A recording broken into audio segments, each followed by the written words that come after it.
Hello, everybody. You can call me Hutch. Today, we're going to be talking about Bitcoin sidechains. I do think there's going to be a Bitcoin sidechain bull run. Okay, some of these sidechains don't have tokens and stuff, but I'm just going to review a few. Obviously, if you're not new here, you know I love stacks. I still think it's the best play in crypto. Okay, I think the SBTC token, which is the pegged Bitcoin on the Stacks network, right, is the most decentralized solution we have with fast block times, with the Nakamoto release coming out at the end of the month, so on and so forth. So I think that there's going to be some other ones. I really do not like the EVM chains because there's just so many of them.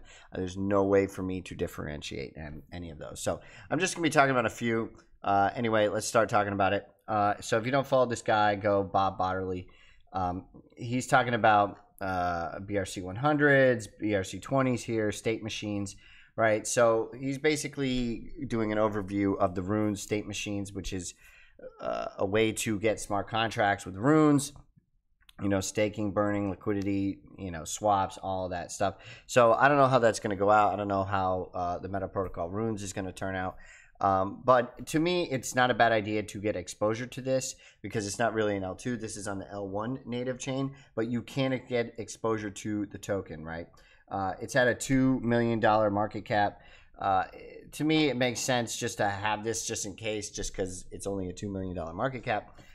And it's better than getting exposure via the BRC 100s, so on and so forth. And I think it's just a better way to go. So that's my take on that. Now, the next one is Fractal Bitcoin. Fractal Bitcoin is by Unisat. If you don't know what Unisat is, they're kind of like a DEX for Bitcoin tokens, BRC20 specifically. They also did, I can't remember, I don't know, another one. And then they're also doing, I think they're doing runes and NFTs, so on and so forth.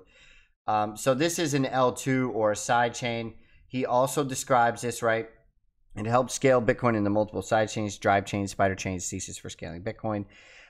So this is definitely a side chain, right? It doesn't inherit any of the security or decentralization of Bitcoin, although they do try to merge mine every third block in optional posting of state root to Bitcoin L1. So I don't know if this really benefits Bitcoin a whole lot right now. So what is the difference between that and Stacks? That's important to note here, right? Stacks is a POX, own nodes, no merge mining, but hash state posted every block, right? So it kind of uses Bitcoin and inherits that security with the hash blocks. It doesn't directly go to the chain, right? It doesn't really bloat it that much. I think it has the SBTC with the decentralized peg, economic security Bitcoin bridge, right? So Fractal doesn't have any of those things. Fractal will have its own token, right? So there are some similarities. I think Stacks has a lot more upside, right? Because it does pay yield. It does have an economic model incentive. I don't know enough about Fractal, right? But I do know if you go read about Fractal, which you can do here, it is just like Bitcoin. So you can mint BRC20s, just like you can on any EVM chain, and you can mint ERC20s on those. So they probably will do runes and so on and so forth. NFTs, ordinals, see here they are, runes all over again on Fractal. So there might be some benefits to doing all those protocols on Fractal and taking them off of the L1. I don't know how important that is. Now, getting exposure to the token might be a good idea if it's at a fair value. I don't know what the value is when it launches. To me, it reminds me a lot of Liquid, the Liquid network. Nobody uses this. So I know Fractal's hyped. You know, I might get exposure to it, but it doesn't really make sense for me a whole lot because it reminds me of Liquid. Now, there's some other things like Corn. There's some other EVM-based chains. I can't remember the name, Citrix or Citrus, and right? There's just too many. I don't really know the upside and the benefits of all these EVM chains, right? How decentralized are they? How beneficial they are to Bitcoin?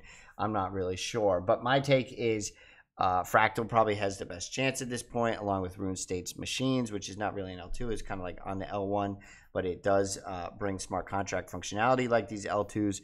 But I still think Stacks is the best, right? I can't review every single one of these for you here, but I would steer clear of the EVM chains, right? We've learned with Bitcoin virtual machine, so on and so forth. A lot of this is grift, right? And you'll see a lot of seed funding for these things, right? But that's, you got to take that with a grain of salt, right? They're placing bets all over the place, and they're small bets for something like Binance, right? 6.7 million for Polychain. I don't know how much Binance invested in these guys, but I don't even know if they have a token. But you've got to take all these seed things with a grain of salt, right? Because they're spreading it everywhere. I'm assuming as a small-time investor, you don't have that much capital. Now, I just want to bring this up as a rune that you should maybe be paying attention to. It's at a $1.3 million market cap, L2s AGORA, right? So this is a way to gamble on outcomes of certain things. We started talking about this at like a $500,000 market cap, so we're already doubled here. I think this is like a good thing to maybe take a bet on. I'm not exactly sure, but here we are. It's at a $1 million market cap. You know, if runes does take off, could this get to 100 million or something? I don't know. We'll see. It depends how big runes gets. So I think it's interesting to look at, and that's exactly what I'm doing. So anyway, you could call me Hunch. This is just a little bit overview of some L2s, some runes, so on and so forth. Just talking, you know. Anyway, love you. Gotta go. Bye.